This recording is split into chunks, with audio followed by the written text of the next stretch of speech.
Oczywiście. Ale to można powiedzieć, of course! Nie.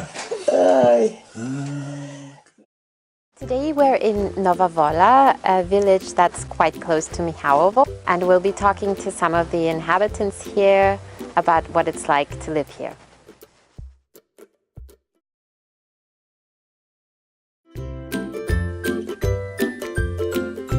So we're here today with Dorota and Wodek in Nova Wola, and we're going to do this interview in Polish, maybe with the help of a little bit of German.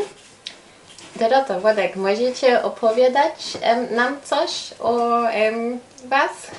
No, dużo możemy o sobie opowiadać, bo już jesteśmy razem 52 lata.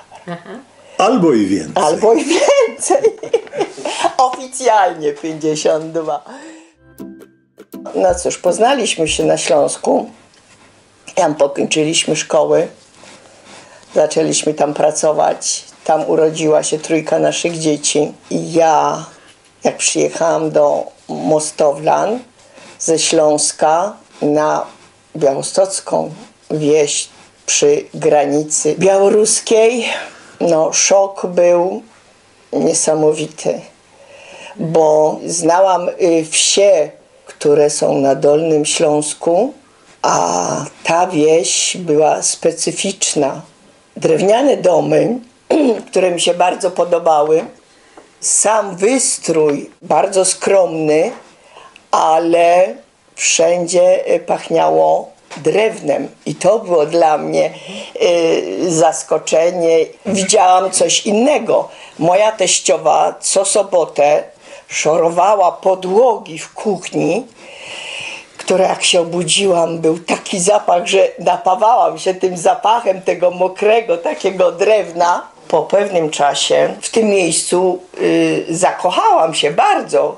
Chciałam nawet mieszkać tutaj, ale mój małżonek szybko wyprowadził mnie z błędu, że... Błąd to był? Z błędu, żeby tu mieszkać, mając małe dzieci, bo daleko do szkół. I jednak skok cywilizacyjny przed 50 laty, widząc tamtą wieś, a to, co było na Śląsku, tak zostaliśmy, aż dzieci pokończyły studia. I potem spełniło się moje marzenie. Przyjechaliśmy tu na Podlasie. Od tego czasu, po 50 latach, zmieniło się tu wszystko bardzo. To znaczy się, no co, nie jeżdżą już furmankami, a szkoda, nie ma koni. Pamiętam, jak pasły się na pastwisku, a potem z rozwianymi grzywami wpadały do wsi i każdy koń do swojej zagrody. To było niesamowite przeżycie. Teraz tego nasze dzieci już nie widzą. Całe stado krów.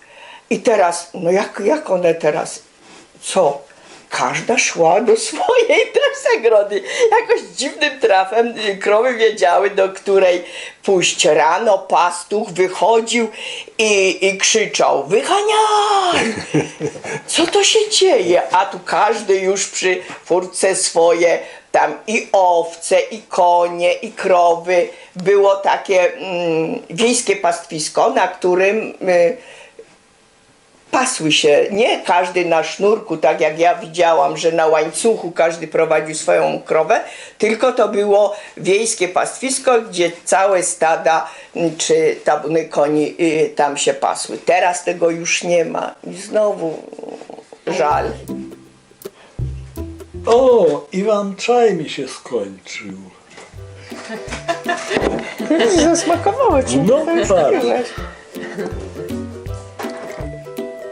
Chyba Wodek jeszcze nie opowiedział. Możesz też nam opowiadać coś? A to ja też opowiem. Byłem na początku przez pierwsze 4 lata nauczycielem w średniej szkole. Uczyłem języka rosyjskiego. A że byłem młody, fit, to byłem zapraszany na każdą wycieczkę wszystkich prawie że klas, jakie były w szkole. To dziewczyny kochały się w młodym, To tam, przystojnym czy się kochały, nauczycielu. to ja nie wiem, A ty jesteś z tego regionu? Tak, ja jestem z Podlasia. Podlasie, jak ktoś pytał, gdzie to jest ta miejscowość, skąd pochodzisz, to mówiłem im, że to jest tam, gdzie wrony lecą i nawracają, bo dalej już nie ma nic. Nie, to znaczy, tak żartowaliśmy sobie, bo mieszkałem przy samej granicy z Białorusią, obecną Białorusią, a wtedy to tam było wszystko jedno tam, Związek Radziecki. Nie? No, Mostowlany także- to piękna miejscowość, także- właśnie nad rzeką. Taki pagórkowaty jest trochę ten krajobraz. No i tam rzeczywiście jest przepięknie. Nasz syn, jak opowiadał kiedyś w radiu, gdzie spędza wakacje, to powiedział, że ma takie miejsce tu w Polsce, ale nikomu nie zdradzi. Chodzi o Mostowlany. Nikomu nie zdradzi, żeby tam nie było właśnie turystów. Jemu o to chodziło, żeby tam było tak spokojnie, jak jest. Dla naszych dzieci to są takie miejsca, zwiedzili kawał świata, ale Mostowlany to jest ten ich taki zaczarowany świat, właśnie Mostowlany. Ile czasu już mieszkajcie w Nowej Woli?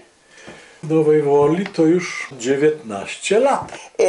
Nasi znajomi, jak wprowadzaliśmy się tutaj, to właśnie mówili, no dobra, to Włodek jedzie z swojej strony, a co ty tam będziesz robić? Ja mówię, no nie wiem, no. Zawsze mi się tam podobało i na pewno tam znajdę swoje miejsce. No i faktycznie, bardzo szybko znajomości żeśmy pozabierali prawie z całą wsią. No nie prawie, bo jak byłaś sołtysem, No, to poznałam wszystkich. No, byłam sołtysem, potem byłam radną. No także bardzo szybko tu znaleźliśmy swoje miejsce. sołtys to jak to jest po niemiecku? Sprawdzę. Co myślicie jest inaczej o tym regionie? Co jest inny niż reszta Polski? Ludzie są wszędzie tacy sami, można powiedzieć. Mentalność inna, prawda? Mentalność inna. Bo tu jeszcze trzeba rozgraniczać zabory, które w dalszym ciągu mają wpływ na zachowanie, na wszystko można powiedzieć.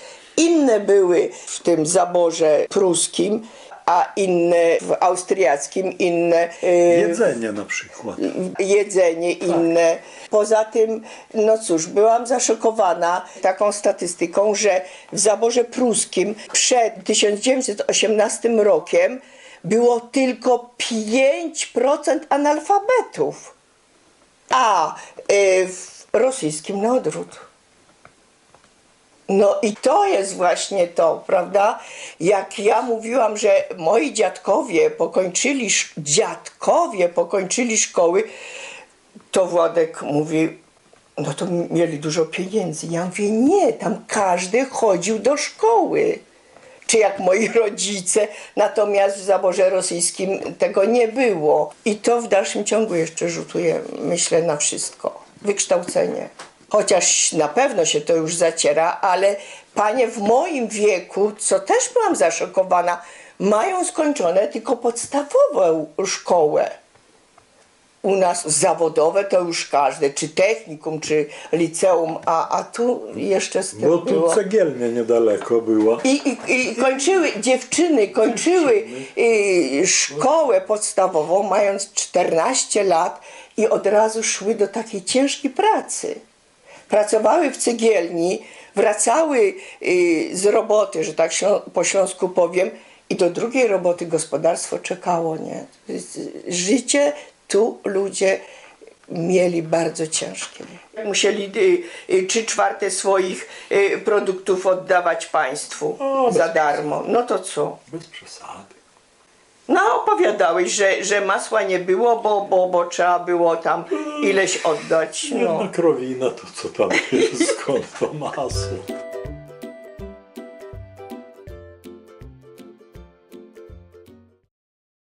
Jak potrafią się dogadać i nie robią z tego problemu, że jeden idzie do kościoła, drugi do cerkwi, no to okej, ale gorzej jak potem dzieci, co? To jest właśnie problem.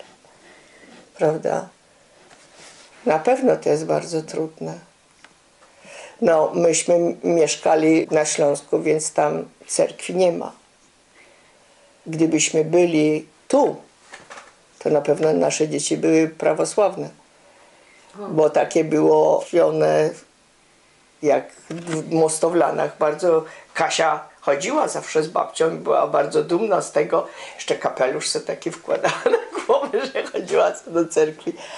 Ale no i pytała nawet, czy ślub w cerkwi by mogła wziąć, ale Maciuszka mówi, no nie, jak jest 2 katolików, to nie można, jak to by musieli dwoje, to by musieli przejść na prawosławie, nie? Ale tak, żeby tak ślub, tylko to nie.